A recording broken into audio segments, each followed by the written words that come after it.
Hi everyone, I'm John Sweet and this is my partner Mark Williams.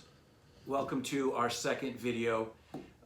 We're excited about using this new communication technology. We hope you enjoy it.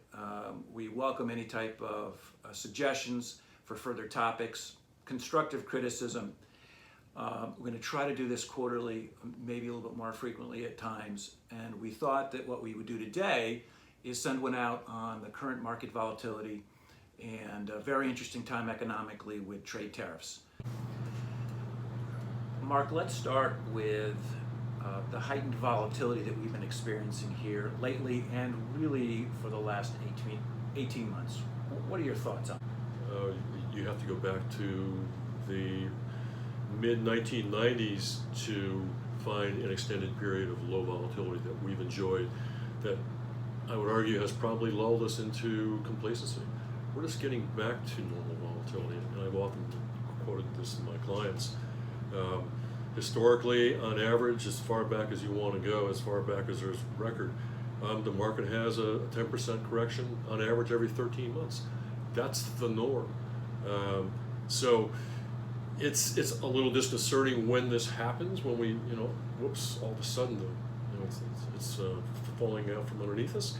But that's the reality. The market doesn't go up in a straight line, never has, never will. And the tailwinds that have carried us are being now offset by the headwinds as a function of arguably the issues concerning tariffs at this juncture. So the message to clients is we're kind of back into a normal state of affairs, that while they seem big, these market moves are really normal. And we do go through recessions, we do go through corrections, but that's what long-term investors need to expect and kind of make peace with. So, John, your turn. Where do you think the economy is going from here? Are we headed for a recession? Do you think next month, 6 months, next year, long term? What's the outlook? That's a great question. It's a hard one to predict. I would say there is precedent for the election cycle having an effect on the economy. Most of the time, the incumbent president wants to be reelected and wants to make sure it's a good economy. So they make sure that the money policy is easy, there's some fiscal stimulus, and then right after the election, assuming they're reelected, that's when the bad news hits.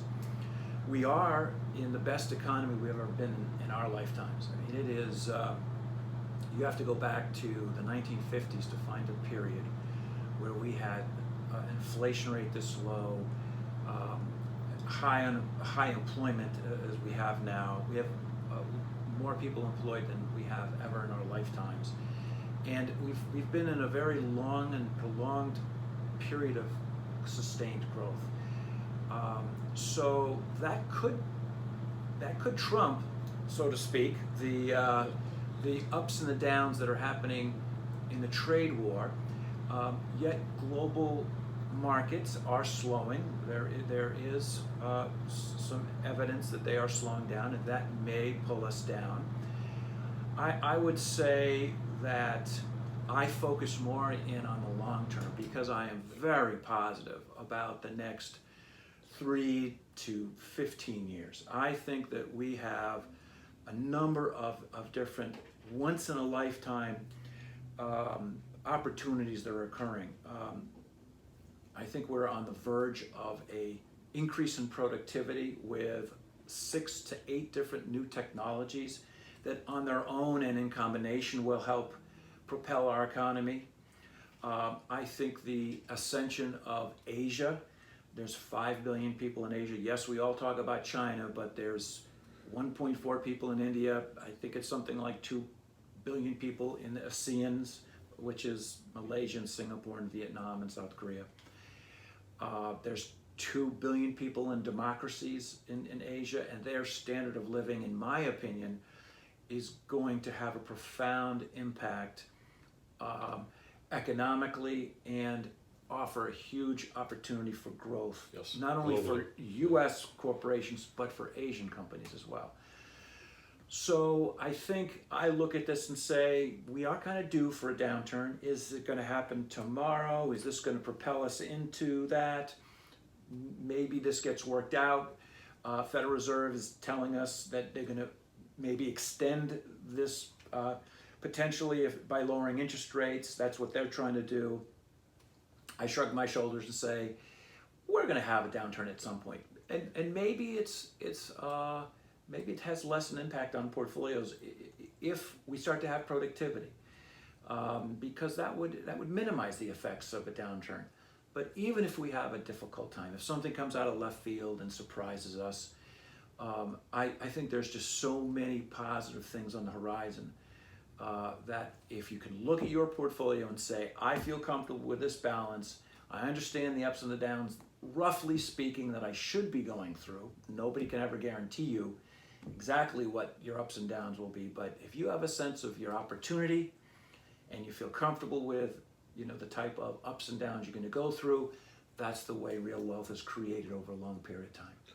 So, John, to wrap this up this afternoon, we have touched on the increasing volatility and whether or not that should be of concern to our clients, and put it in a historical context. Mm-hmm.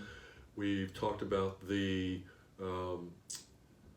economy, both our outlook long term and near term. I think we're both in agreement that this current business cycle is getting long in the tooth, and the risk is probably to the downside here in the near term, and maybe looking at a little bit longer on an intermediate basis. But longer term, again, we're still very, very positive.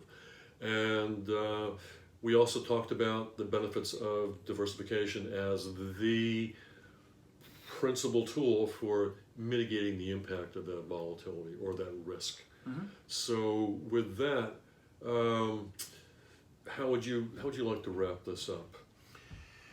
I think our goal was to address this volatility and give some perspective. We will attach to the email some of Brad McMillan's most recent economic updates, because if you're looking for more granular information on technical aspects of the market or the trade war. Brad being, just for the benefit Brad of the audience. Brad McMillan is our chief investment strategist at Commonwealth, and he does outstanding videos, usually 2 or 3 times a week. So if you're looking for more technical information, we'll put those out.